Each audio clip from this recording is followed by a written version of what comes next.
บายดีล่ะสบายดีจ้าตอนนี้ห้องกระเทียมทุกอย่างแล้วเลยพี่น้องพร้อมแล้วจ้าเอาบุญน้ำกันเลยพี่น้องเด้อวันนี้ผ้าขาวห้านะอุดมสมบูรณ์ขนาดเลยมีของข้าวของหวานหลายอย่างหลายแนวเครื่องใส่บาตรเท่ากับมีหมักไม้มีนมมีขนมหลายอย่างพี่น้องมาเอาบุญน้ำกันเด้อมื้อนี้เด้อพี่น้องเอาบุญมาฝากเดี๋ยวถ้าลงไปเบิ่งบรรยากาศอยู่วัดน้ำกันพี่น้องมาคนสิร้ายบ่น้ำมื้อนี้ไปน้องมาน้ามันสิลงน้ำจ้าเดี๋ยวเอาผ้าขาวลงเดี๋ยวสิเอาเครื่องใส่บาตรยังไงน้องไปเจอขับรถไฟฟ้าลงไปส่งจังบริเทียวเสร็จเที่ยวลงเนาะโอเคพี่น้องเดี๋ยวไปพอกันอยู่วัดจ้ะตาม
ซักยาพ่อใหญ่ทอนเป็นวิน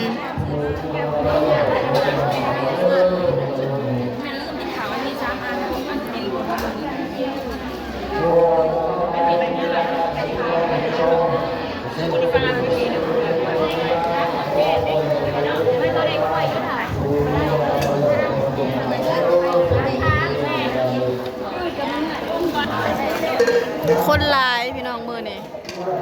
วันศิลใหญ่เนาะวันศิลดับบนกระสิร้ายเนี่ย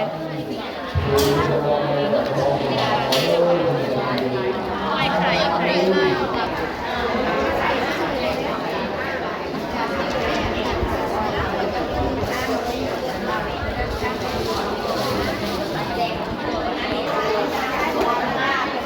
บรรยากาศคึม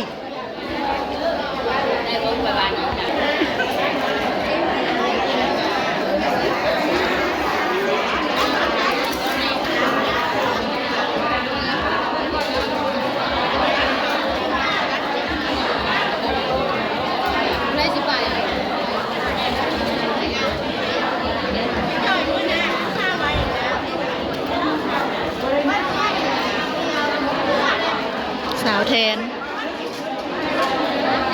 มาแบบครอบครัว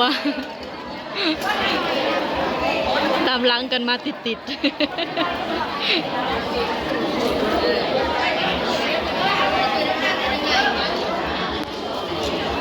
ยิ้มลำบาก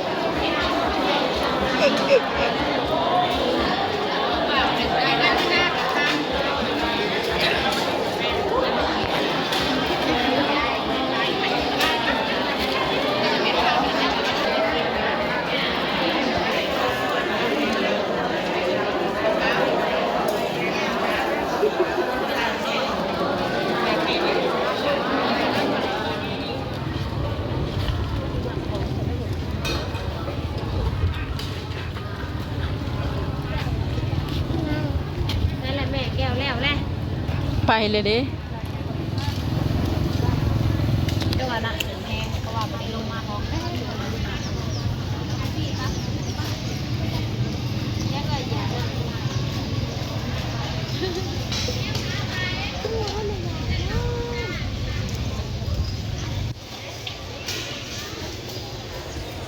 มะนาวแต่งตัวได้สีสันสดใสมากเลย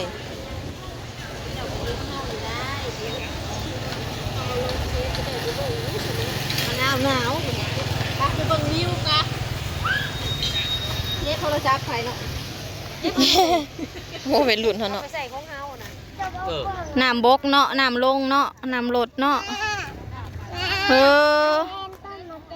โดยป้าดลูกสาวข่อยผู้กระเป๋าหอยเคนผู้ได้สวยจังเลยเจ๊มะนาวเจ๊มะนาวมีเงินในกระเป๋ากี่ร้อยนะเจ๊มะนาววิวน้ำงามพี่น้องเอ้ยถ้าบ้านเฮาก็มีเรือบักใหญ่มือโดยถือไว้ลูกยังสิถาเอาปลาขาวอยู่กินขาววัดเด้อมื้อนี้ผมว่าหลักเงินแม่เอาไปกินแม่บรรยากาศนะตอนนี้เขาก็ขึ้นมาเฮือนเลยพี่น้องจ้ามาไปซื้อแนวกินห่านปลาหน้าผัดชุ่มมันป้าเพิ่นได้เฮ็ดปวกมาเพิ่นแพงมาหายเนาะเขาก็สิลากแล้วก็สิอู้ให้พ่อใหญ่ทอนกินพี่น้องเดี๋ยวหาข้าวให้พ่อใหญ่ให้อีพ่อกินแล้วยังสิออกเมื่อปล่อยงัวเอางัวออกเลี้ยงเพราะตอนนี้ก็สวยแล้วเนาะก็คือพ่อใหญ่ทอนบ่สบายอยู่เนาะเพิ่นเป็นวินหมอมาซักยาให้แล้วหมอมาซักยาก็สิลากเฮ็ดปวกอู้ให้พ่อใหญ่ทอนกินจ้าลืมพี่น้องมาตัดคลิปลืมลาคลิปเนาะโอเคจ้าสำหรับคลิปนี้จ้ะพี่น้องลงไปเฮ็ดบุญเนาะเหมือนที่วันศีลวันพระวันศีลใหญ่สำหรับใครที่เขามาเบิ่งมาชมคลิปก็ขอให้ได้บุญนำกันพี่น้องสาธุเอาบุญนำกันเด้อจะอยู่ดีมีแห้งสุขภาพเข้มแข็งเฮงๆรวยๆทุกคนนะจ้าพี่น้องเจอกันคลิปหน้าเด้อฝากกดไลค์กดแชร์ฝากเข้าเบิ่งเข้าชมคลิปในพี่น้องจ้าบ๊ายบายเด้อ